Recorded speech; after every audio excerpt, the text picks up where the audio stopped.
Baik, terima kasih pemirsa, Anda masih bersama kami di TVRI Sulawesi Tengah dan kami mengucapkan selamat menunaikan ibadah sholat maghrib untuk Anda pemirsa yang menunaikannya untuk wilayah Kota Palu dan sekitarnya.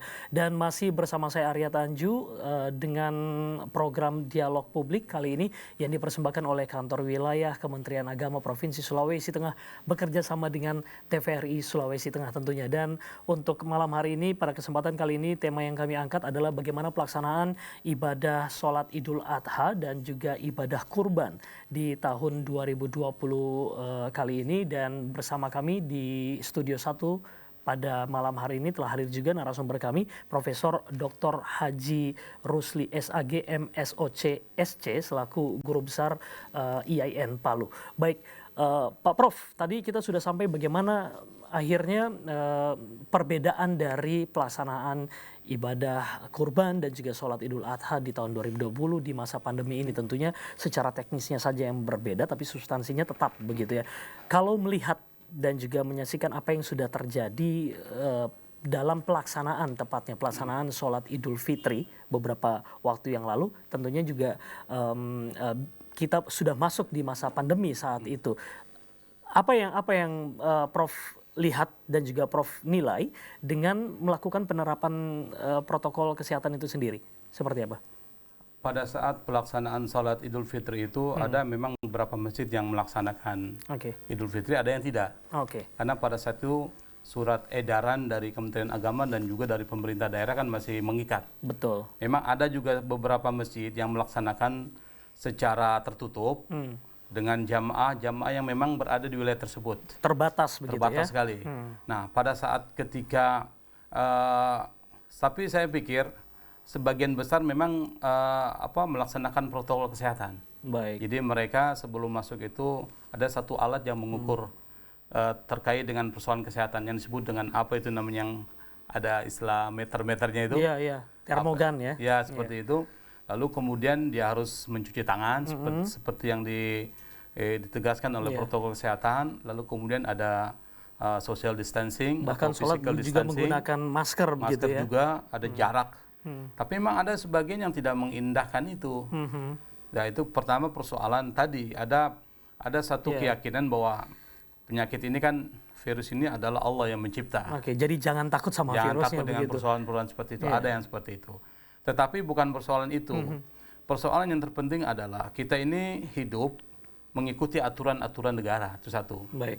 Dan aturan negara itu ketika kita patuhi, itu adalah bagian dari mematuhi ajaran-ajaran yang diturunkan oleh Allah dan Rasulnya. Dalam Al-Quran itu jelas, atiullaha wa atiur rasul wa ulil amri minkum. Itu perintah. Patuhi Allah, patuhi Rasul, dan pemimpin di antara kalian. Pemimpin tingkat nasional dan juga pemimpin tingkat daerah. Apapun alasannya, ketika pemerintah sudah mengatakan bahwa dalam melaksanakan seperti konteks kita saat ini dengan surat edaran Menteri Agama nomor 18 tahun 2020 mengatur tentang penyelenggaraan ibadah kurban dan sholat Idul Adha, maka kita terlepas dari setuju atau tidak setuju, kita patuhi sebagai satu pihak yang punya otoritas dalam menentukan itu. Artinya kita tetap melaksanakan sholat Idul Adha dan juga tetap menyelenggarakan kurban, tetapi protokol-protokol kesehatan kita patuhi. Baik. Terlepas dari apakah terkena atau tidak terkena virus, tapi kita sudah mematuhi, yang itu sama saja mematuhi apa yang Allah perintahkan, yaitu pemimpin di antara kalian. Jadi bagian dari ibadah kepada Allah adalah mematuhi ajaran itu. Nah, salah satu ajaran itu adalah mematuhi apa yang menjadi instruksi dari pemerintah. Jadi bukan sombong soal hebat atau tidak hebat, ini soal kepatuhan kepada Allah. Salah satu ajarannya adalah patuh terhadap instruksi pemerintah. Nah, instruksi pemerintah itu salah satunya Kementerian Agama. Kan perpanjangan dari negara itu. Betul. Nah, ketika dia mengatakan ini loh, protokol kesehatan harus dipatuhi, nah kita laksanakan semampu kita. Artinya mungkin tidak 100% sempurna, tapi paling tidak ada beberapa hal yang harus kita perhatikan dalam pelaksanaan sholat. Misalnya ada penjarakan di situ. Yang kedua pakai masker. Yang ketiga menggunakan hand sanitizer dan seterusnya, sesuai dengan apa yang menjadi instruksi dari surat edaran tersebut. Jadi intinya ke situ saja. Substansi tidak hilang, teknis yang kita modifikasi. Baik.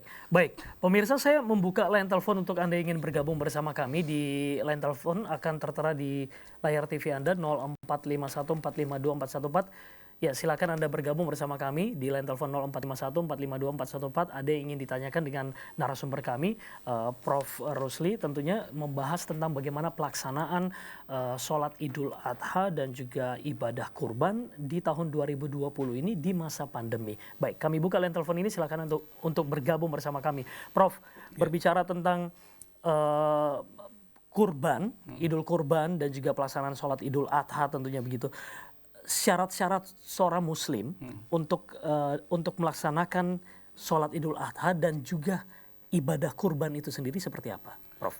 Ada, kalau konteks sekarang ini mungkin ada syarat yang bersifat internal yang melekat pada diri seorang Muslim itu sendiri. Baik. Sesuai dengan fikih, Okay. sesuai dengan aturan petunjuk hukum Islam. Tapi karena konteks kita ini konteksnya berubah, Ya. maka kemudian ada yang disebut dengan syarat eksternal, yang itu merupakan imbauan dari pemerintah. Ini menjadi syarat eksternal yang harus kita patuhi. Oke. Ada syarat internal kan seperti kita pahami kalau kita sholat, pertama harus suci, Iya. harus berwudu dan Iya. sebagainya, Iya. dia harus muslim, akil balik dan sebagainya, itu Betul. petunjuk fikih. Iya. Tapi saya pikir semua orang paham itu. Oke. Sholat Idul Adha mereka paham Iya. apa yang harus dilakukan. Tapi dalam konteks yang berubah, maka hukumnya berubah. Nah, ini yang penting dong. Ya, karena ada Prof. dalam Islam itu ada istilah taghayyurul ahkam bi taghayyur al-azmina wal amkina wal awaid wal ahwal. Jadi perubahan hukum itu bisa disebabkan karena perbedaan tempat. Nah, kita ini kan ada zona. Betul. Ada perbedaan waktu, Iya. ada perbedaan adat kebiasaan dan keadaan kondisi. Nah, kondisi ini yang membuat kita berubah. Nah, pada saat berubah maka hukum mengalami perubahan yang saya sebut tadi, teknisnya berubah. Oke. Substansi ada sebagian berubah, tetapi intinya tidak berubah. Tapi teknis itu bisa mengalami perubahan total. Maka salah satu syarat eksternal adalah apa yang menjadi petunjuk dari surat edaran itu dan petunjuk kesehatan. Oke. Protokol COVID-19 itu Iya. apa? Yang pertama, kalau Anda melaksanakan sholat, tolong pakai masker. Itu Oke. syaratnya itu. Oke. Yang kedua, hand sanitizer misalnya, cuci tangan dulu. Yang ketiga, harus ada physical distancing, Iya. penjarakan secara fisik, maka diaturlah berapa meter. Baik. Nah, itu namanya syarat eksternal. Baik. Syarat eksternal ini dalam kondisi normal tidak perlu ada. Ya. Tapi dalam kondisi yang tidak normal, maka dia menjadi syarat. Siapa yang membuat syarat itu? Negara. Ya, artinya dengan syarat-syarat seorang Muslim untuk melaksanakan ibadah sholat Idul Adha dan juga ibadah kurban sebenarnya sudah dipahami semuanya. Sudah dipahami. Namun di kondisi seperti ini akan ada perubahan, begitu, perubahan. mengikuti protokol kesehatan Dan seperti itu. perubahan itu menjadi syarat. Baik, perubahan Karena- itu yang menjadi syarat ya. Karena negara dalam bahasa kita disebut dengan fikih siasa. Baik, Fikih politik pemerintah. Pemerintah menetapkan aturan, maka itu menjadi mengikat. baik, Prof. Ya. Kita tahan dulu, Prof. Sudah ada penelpon kita yang bergabung bersama kami di line telepon 0451 452 414. Silakan bergabung bersama kami terima. Ada yang sudah masuk untuk bertanya langsung pada narasumber kami atau ingin membahas tentang pelaksanaan sholat Idul Adha dan juga ibadah kurban. Bapak Ahmad di Parigi Motong, selamat malam, Assalamualaikum. Waalaikumsalam warahmatullahi wabarakatuh. Silakan Pak Ahmad, apa yang ingin ditanyakan? Begini Pak, saya cuma menanyakan ibadah haji ini kenapa sampai tidak ada tahun ini Pak? Terima kasih Pak. Oke, baik. Itu saja Pak Ahmad ya? Iya, iya. Baik, terima kasih. Ya, terkait dengan kenapa tidak ada pelaksanaan ibadah haji begitu. Sebenarnya untuk pelaksanaan ibadah haji sudah kami bahas minggu lalu di topik yang berbeda. Pak Ahmad, terima kasih sudah bergabung bersama kami. Sayangnya mungkin Pak Ahmad tidak menyaksikan program dialog publik kami yang kami sudah gelar minggu kemarin, membahas khusus terkait dengan pembatalan pelaksanaan ibadah haji dari Indonesia tentunya. Baik, kami ucapkan terima kasih kepada Pak Ahmad di Parigi Motong. Kami buka kembali line telepon untuk Anda yang ingin bergabung bersama kami, dan tema yang kami angkat untuk malam hari ini atau pada kesempatan kali ini adalah pelaksanaan ibadah sholat Idul Adha dan juga ibadah kurban di masa pandemi tahun 2020 kali ini. Baik, Prof, kita lanjutkan lagi tadi Prof, tentang syarat-syaratnya tadi begitu ya. Jadi akhirnya ada syarat baru yang akhirnya diikuti sesuai dengan masa pandemi saat ini, dan itulah perubahan atau eksternal tadi itu, peraturan itulah yang menjadi syaratnya juga. Ya, betul. Oke. Jadi dalam hukum Islam tidak harus itu tertulis dalam teks.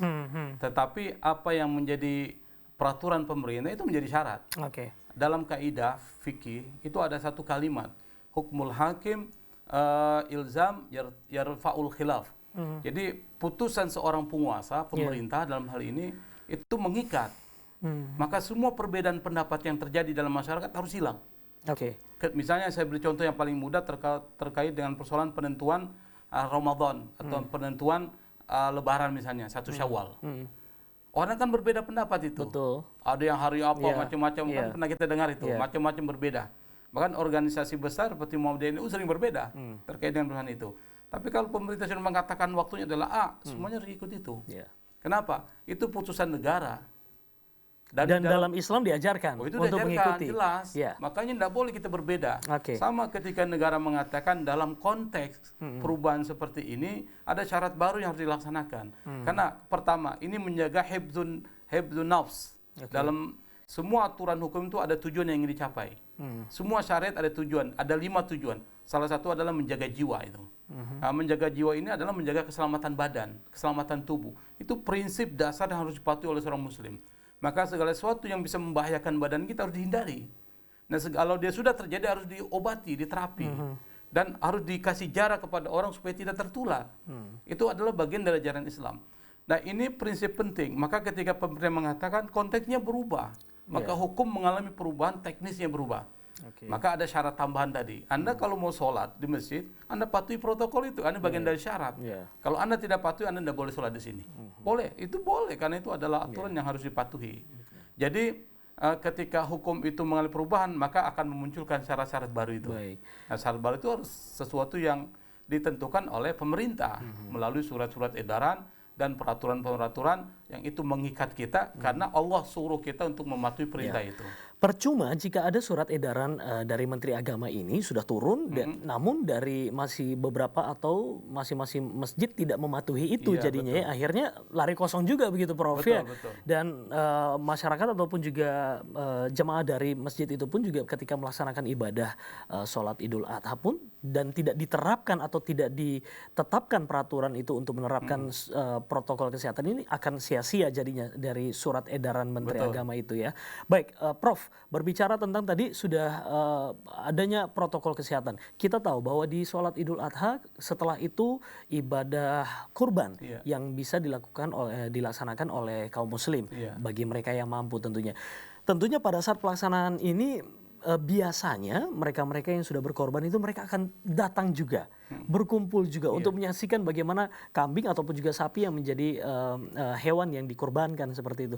Di masa pandemi ini seperti apa sarannya sebenarnya buat mereka-mereka yang berkorban? Apakah mereka tidak perlu mendatangi di situ atau ya bagaimana, Prof? Kalau dalam fikih memang seorang yang berkurban itu harus melihat hewan yang dikurban. Harus melihat. Baik, kita tahan dulu, Prof. Kita tahan iya. dulu ini karena ada yang ingin bergabung bersama kami di line telepon 0451452414. Selamat malam. Halo. Halo, selamat malam. Ya, kita buka line telepon 0451452414. Silakan Anda bergabung bersama kami. Tema yang kami angkat kali ini adalah pelaksanaan ibadah sholat Idul Adha dan juga ibadah kurban di masa pandemi tahun 2020 ini. Kami kembali buka line telepon 0451452414. Baik, Prof. Artinya bahwa itu sebenarnya wajib begitu ya? Tidak wajib, disarankan. tapi disarankan, dianjurkan dan itu dapat pahala.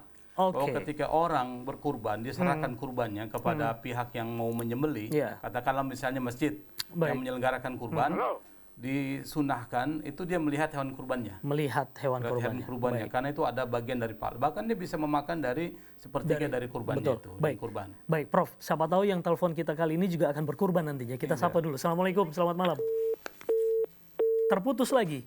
Silakan kembali masuk di line telepon 0451452414. Silakan, Prof. Lanjut lagi, Prof. Ya, jadi tetapi dalam konteks yang berubah saat ini, maka petunjuk dari Kementerian Agama itu malah mengatakan tidak perlu juga dia harus menghadiri. Karena apapun yang dia lakukan Allah sudah nilai di situ. Dari niatnya. Maka kalau dia ingin melihat juga maka berlakulah yang disebut dengan physical distancing itu. Protokol kesehatan. Di situ perlu ada tim yang memang melakukan pengaturan. Jadi tidak bisa juga kita menuntut kesadaran mereka secara 100%, tapi perlu ada petugas yang mengatur. Mengatur terkait dengan persoalan kerumunan itu dengan penjarakan physical distancing dan social distancing. Jadi diatur. Misalnya dikatakanlah dia korban dilihat dari jauh dengan melalui protokol-protokol kesehatan. Nah kalau tidak ada petugas, maka ada istilah itu malayatimul wajibu illa bi fa wajib. Sesuatu yang wajib dilaksanakan dan itu tidak bisa dilaksanakan yang wajib itu kecuali dengan suatu yang lain, maka suatu yang lain itu harus diadakan. Oke. Harus wajib. Misalnya apa? Protokol kesehatan itu wajib dilaksanakan. Iya. Karena ini terkait dengan pemeliharaan jiwa, kesehatan. Nah, tapi dalam pelaksanaan itu dia membutuhkan sesuatu untuk menertibkan supaya ya. tertib itu. Ya. Maka keberadaan sesuatu itu menjadi penting, menjadi wajib. Oke. Maka harus diadakan. Jadi kalau ada di masjid atau siapapun panitia yang melaksanakan kurban dengan mengambil kurban-kurban dari masyarakat, Betul. maka harus diatur itu semua protokolnya. Jangan dibiarkan. Oke. Sudah kan ada surat edaran, ikuti aja semua.